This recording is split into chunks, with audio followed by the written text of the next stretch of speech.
présente la Ducati, mais pas n'importe quel modèle, la Diavel for Bentley. Donc magnifique moto, ultra limitée, 500 exemplaires dans le monde, ou plutôt 550 exemplaires dans le monde, puisque 50 autres exemplaires sont destinés aux propriétaires des véhicules Bentley voiture.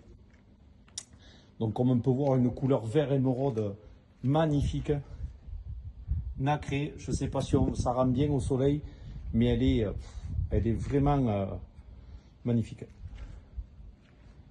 Voilà, donc magnifique moto avec beaucoup de détails en carbone, du carbone satiné partout. Beaucoup d'éléments ont été redessinés pour cette Diavel uniquement.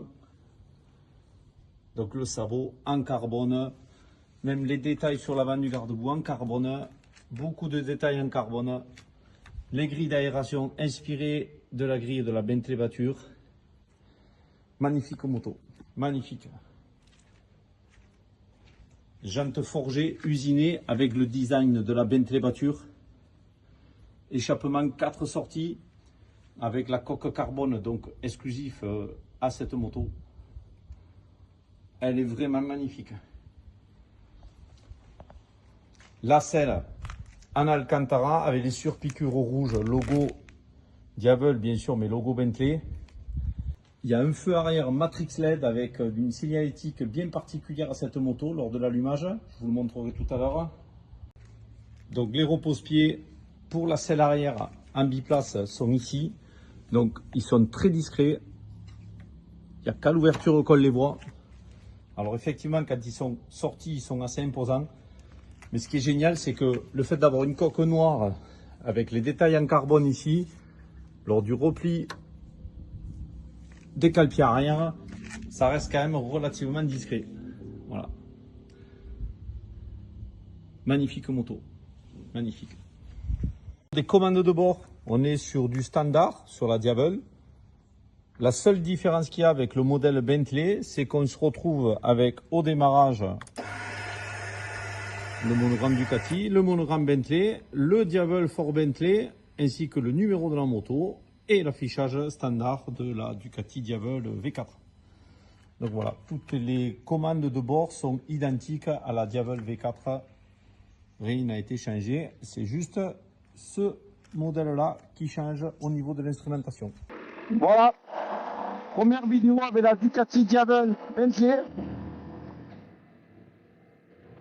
Donc moto très souple. Bon, c'est un cruiser, hein. Angle de chasse, je trouve que la moto est vachement resserrée vers elle-même, hein, comparée à la 2022. Donc c'est pas dérangeant. Au contraire, hein, on a l'impression d'avoir une moto plus compacte et plus petite, hein, alors que c'est quand même un gros modèle, un gros V4. Hein. Mais c'est super confort. C'est agréable à rouler. On est bien assis. On a bien les fesses calées sur l'arrière, le creux de la selle. Le dos, il est assez droit, c'est pas mal. Je pensais qu'on allait avoir le dos assez courbé. Mais le fait d'avoir les cale-pieds positionnés en dessous de la selle, du coup, on est quand même assez droit. Juste les bras un peu courbés. Mais c'est pas mal. La position est bien. En tout cas, elle est confortable pour un cruiser, ce qui est assez rare. Amortisseur arrière assez souple. Bien sûr, le shifter up and down, qui est très très souple. À peine on touche le sélecteur pour descendre, ça descend. On sent quasiment pas d'à-coup sur le sélecteur. Alors ce qui est bien, c'est le couple qu'elle a. 168 chevaux, mais je pense que c'est largement assez. Parce qu'elle a un couple de camions. Il n'y a pas besoin de rétrograder pour sortir des virages ni pour doubler. Top. À rouler, c'est top. Donc allez, c'est reparti.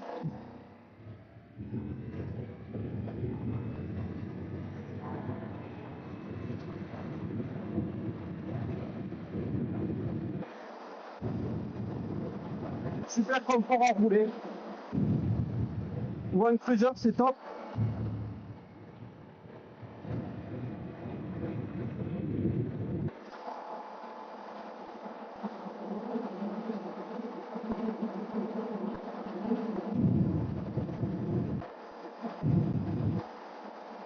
On a les bras bien,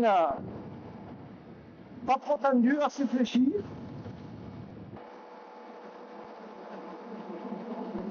Génial.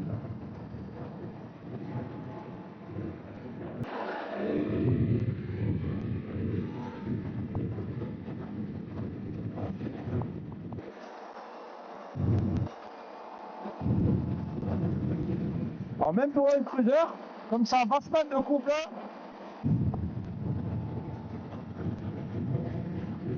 on prend quand même du plaisir.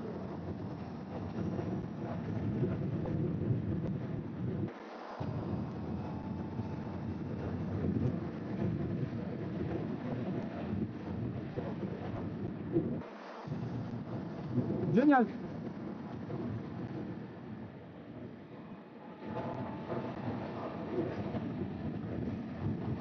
C'est pas super puissant. 168 chevaux. Les gars. Mais du fait d'avoir un couple de tracteurs, si je pourrais dire, on se régale en fait sans pouvoir, sans avoir besoin de prendre de la vitesse. Sur le couple, sur les réaccélérations, pas besoin de rétrograder.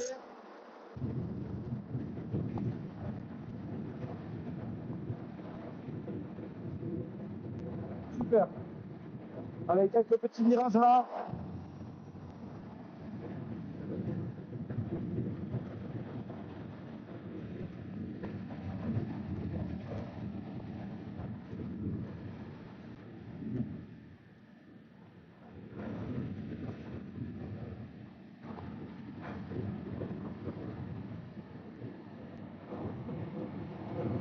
La route est un peu bosselée. Mais ça va, c'est pas désagréable, elle saute pas. Elle encaisse bien. Attends, moi je suis un peu fort.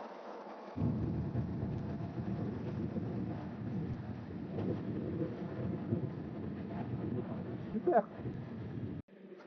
Allez, une petite montée là. Avec la Javel.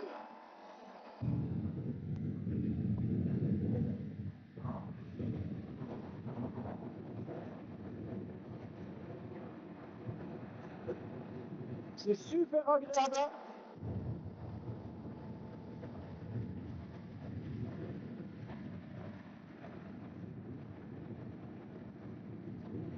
Bien sûr, le freinage, j'en ai pas parlé, mais il y a du vrai mot, donc ça freine pas. Il suffit juste d'appuyer, ça freine. Là, il n'y a pas de problème de ce côté-là. Il n'y a pas de débat. On appuie, ça freine, point barre. Mais sur une route un peu légèrement bosselée comme celle-là, ça bouge pas. Ça encaisse bien. Franchement, c'est top.